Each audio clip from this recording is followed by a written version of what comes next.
It's Friday, it's 4 o'clock. It is, of course, short fuse. Hope you've had a good week. Unfortunately, George and Freddie are both back in the office this week. Boo.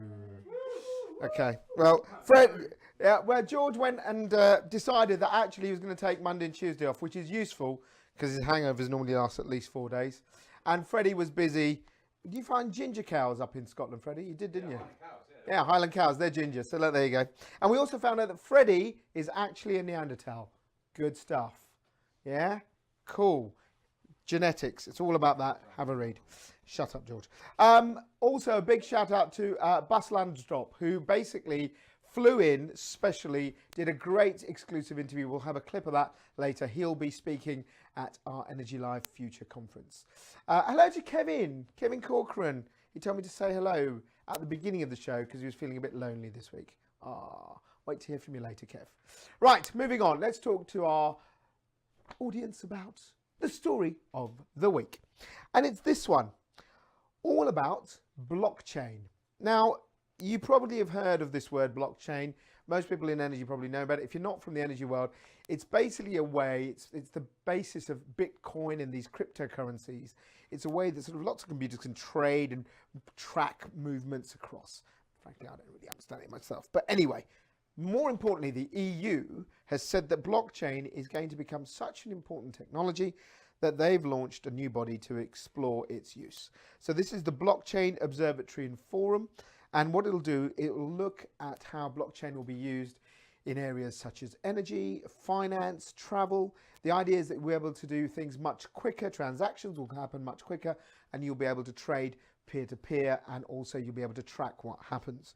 They'll be looking at the trends and the analysis, and what they're trying to do is create a central part for the EU, while we're still in it for about another year, that will track how this technology is developing and its uses, both commercial and altruistic.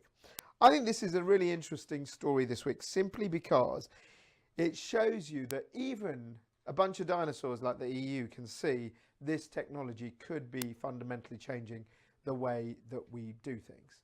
You know, I suppose our big change was computing, 30, 40 years ago, and then personal computing came in, and then the iPhone, all of those things. But they're all based on very simple processes that work the way computers have worked for years. This and the idea of things like artificial intelligence working with blockchain would mean that the way we trade, the way we do business, the way we interact with each other could change. And I think the fact that EU is now seeing it as such an important thing that they're going to create this body says that really this is something that is going to affect us all. Okay, next story. This is about Ovo. Now, Ovo Energy, you may have heard of them. They've been around a little while. They've grown very significantly.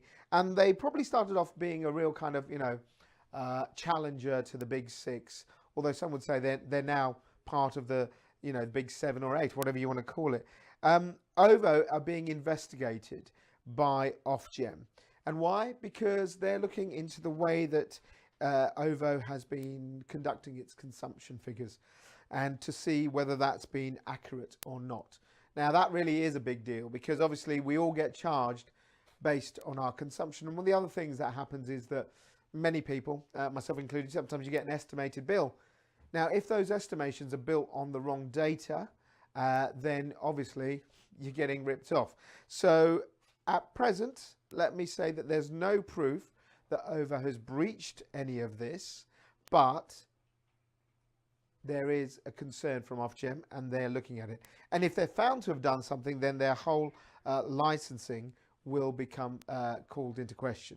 So in a way, it's probably an example of when you get big, things do start to happen. So when you have a small supplier and it says we're very customer friendly and et cetera, that kind of works. But once you get to a big size, you seem to find the problems that have affected some of the big six. We'll see what happens with that. We'll keep an eye on it. And finally in this bit, whoa, give it large, as George normally does every weekend. Oi, oi. A DJ called DJ Matome. He hasn't even heard of him, so I'm assuming he's massively big. He's a Norwegian DJ who's gone carbon positive. You've heard of carbon neutral. This is carbon positive. What it means is that his tour that he's on right now, he's teamed up to join the UN Climate Initiative, and he's been tracking all the things that happen in his tour. So there's kind of obviously the band being transported around, the equipment, the energy they use, all the lights, all the kind of merchandising. And what he's done is he's managed to reduce all of those things, and he's actually being carbon positive. So either he's got a tiny audience, and that's why he's carbon positive, or he's actually doing some brilliant things. But it does make you think that actually, if you think about the bands, no one ever thinks about music and how big a footprint it leaves. You know, bands like U2, big bands at Glastonbury Festival, things like that, all the big festivals, how much energy they use. And we've done some stories on this. But the fact that here's a guy who's actually taken it on himself as a musician to watch what he's doing, I think that's quite interesting. So, plenty more stories. Make sure you get in touch. You can see all the details here. And we'll come back to some more stuff with Johnny a bit later. But now, let's move on to this week's Viewpoint.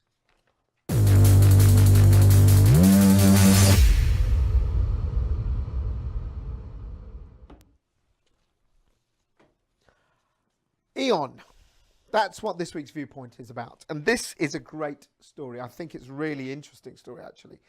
So Aeon are going to launch in Germany and Italy a virtual battery. What does that mean? If you have solar panels and you're an Aeon customer in these countries in certain test areas, what they're planning to do is allow you to store that solar energy without a battery. This is the big problem with having renewables. You always have the power when the power is available, when the wind blows, when the sun shines. We all know that stuff. So when people have solar panels, and in the summer, particularly in places like Italy, and even Germany gets quite a lot of sunshine in the summer, you get a lot of energy. Now, traditionally, what would you do? Well, obviously, you'd probably sell a bit back to the grid or whatever. Or ideally, if you had it, you'd have a battery, you'd store that energy, and you'd use it yourself.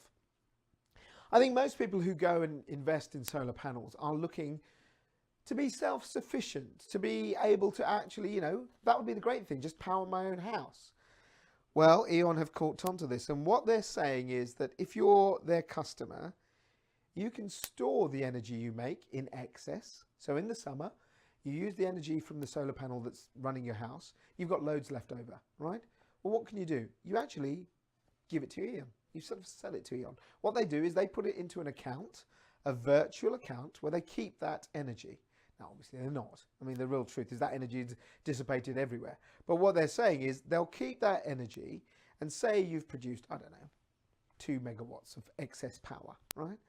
Whatever it is. They will then go, in the winter, you can draw those 2 megawatts back to power your home. So in essence, the energy you've made in the summer, you utilize in the winter. And I think this is a really clever idea, because it means that you don't have to purchase a battery and all the costs and all the paraphernalia that goes with that. It means that individuals, householders, can actually do the things that they've always wanted to do, to be self-power efficient and self-sufficient, but still working with a power company. And it also means that what you're getting is the idea that people will be able to say, right, I know what I'm generating, I know what I can take, I know what I can give, and I'll be able to get it back. So you feel that what you're doing is of value, because there's nothing worse than saying, oh, I've got my solar panels, yeah, they're great in the summer, but frankly, what's the point in the winter? I'm still having to get all my power from, you know, gas or whatever. Here you got a chance to say, actually, what I'm using in the winter is what I produce myself in the summer. A bit like the old days of, you know, grabbing grains and fruits and storing them, and then you use them in the winter. So the technology is being trialed out. They call it the Aeon Solar Cloud. And I think this could really become quite a popular thing, because if you don't have to pay for all that infrastructure of batteries, okay, I know technically the power's going back into the system, but the fact that you can say, hang on, I generated this power and now it's coming back to me, I think this will do really well for consumers in the future. Be interested to hear your views. Tell us what you think, and you know, write to me, use the email. It is that time. I try and hide him every week, but once more he appears. It's the Hack Hutch.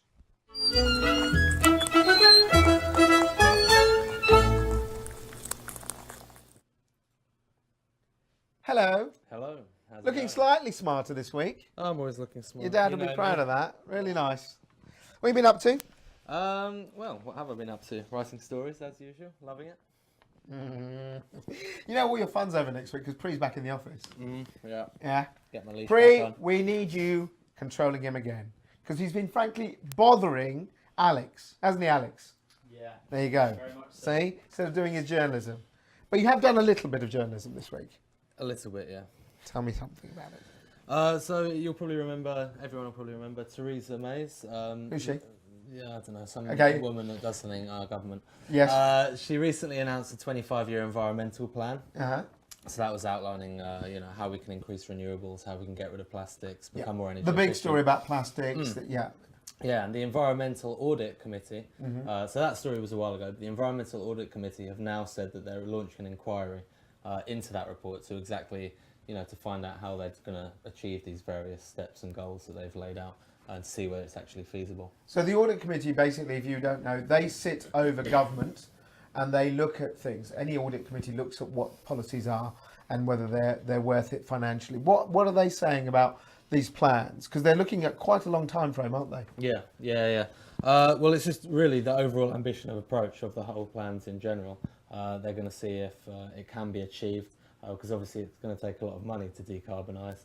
It's going to take a lot of change, moving away from important stakeholders in oil and gas to new companies that come in. And of course, the plastics change as well. All the retailers, how much will that cost? Yeah. Well, they're all moving in that direction at the moment anyway. They seem to be phasing out packaging and microbeads and stuff like that. But yeah, I think they are still questioning, the time frame of it. And one thing about this, aren't they looking at this in lieu of what will happen once we leave the EU? Yeah, because that could make things, that could throw everything up in the air. So you never know what's going to happen with that.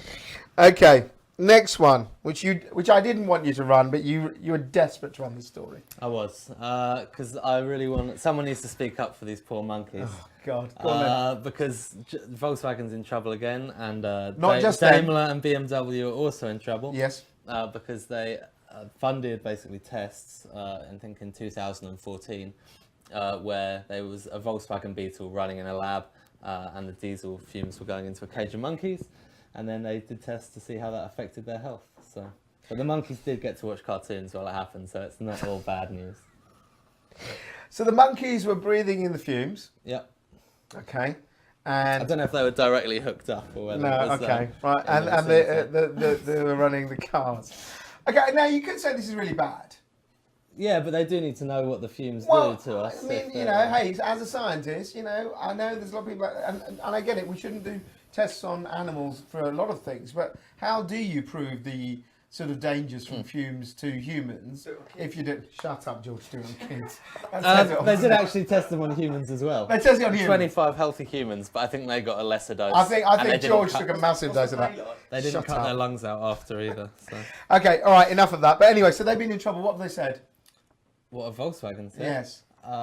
Oops, we won't do it again. There is far more detail on the website about the story, including the response from Volkswagen. They've said they weren't aware of the extent of the testing and that they don't actually approve it, and they've stopped all kind of God. Do you know what? relationships with that. I just can't wait for you to come back next week. Thank God, some sense. And finally, what I've always wanted to do, get you to get on a plane and get out of here. Yep, you can fly me to Australia or the US if you fancy doing it green, because the first biofuel plane flight has happened between the US and Australia. And that biofuel, interestingly enough, used mustard as its fuel source. And what was the airline? Qantas. Yes, which stands for? Something airlines? Queensland and Northern Territories. Ah, there we go. Woo! I knew that. I found out the story. But no, saying all this, we've done stories for about 4 years about biofuels. Yeah. And whether they'll be used in little tests. So this is a proper commercial jet. Yeah, and something that people often, proper commercial jet. Don't think there are any actual passengers on it this time. It was just a test, but it was pretty successful, I think. So it saved an estimated 18,000 kilograms of carbon emissions just on that journey, and that was between Los Angeles and Melbourne.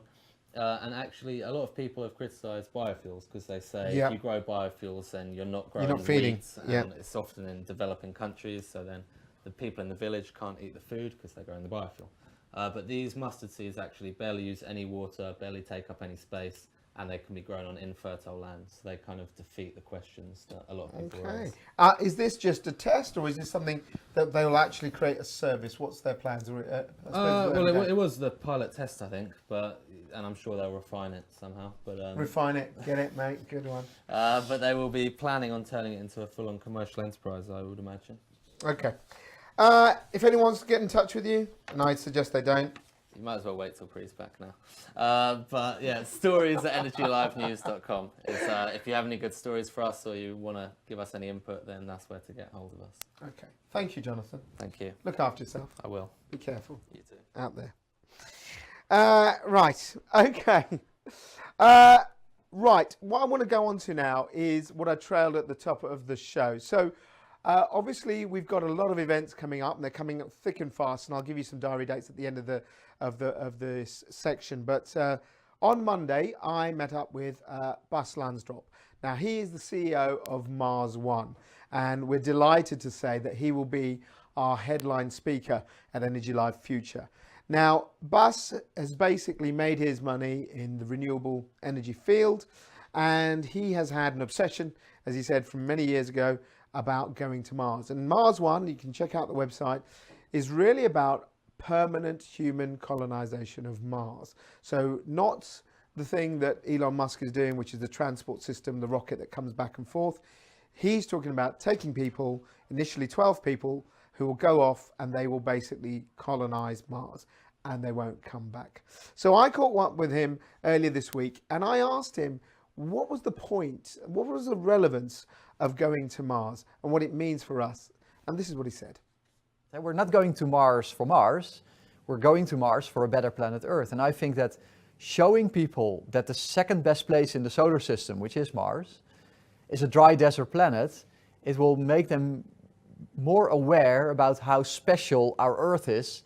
It will make them more aware that this is our spaceship and we are not the passengers, we're the crew, and we need to take care of our spaceship.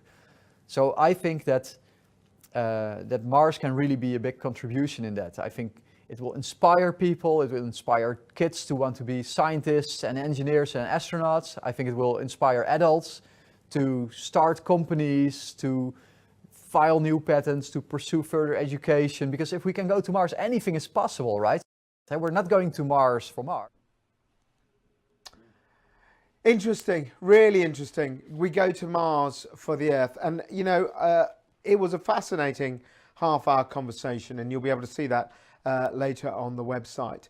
But if you want to catch up with him, then you will see him, if you're an energy end user, and you'll get the invites at Energy Live Future, which is at the 7th of June at the Crystal in London. So 7th of June at the Crystal in London, you'll be able to hear from him. He is absolutely fascinating, and he'll be talking to you, telling you not just about that sort of stuff, about kind of the ethical reasons to go to Mars, but he'll be talking about energy, how he plans to keep the community alive on Mars, using revolutions in solar power, revolutions in nuclear energy. It's a great, great, great subject. He's a top speaker. So if you are an energy end user, we only have an invitation list of 250. You will be invited. You'll be able to come along. So please, when you get that note from us, respond quickly, because those spaces will be limited.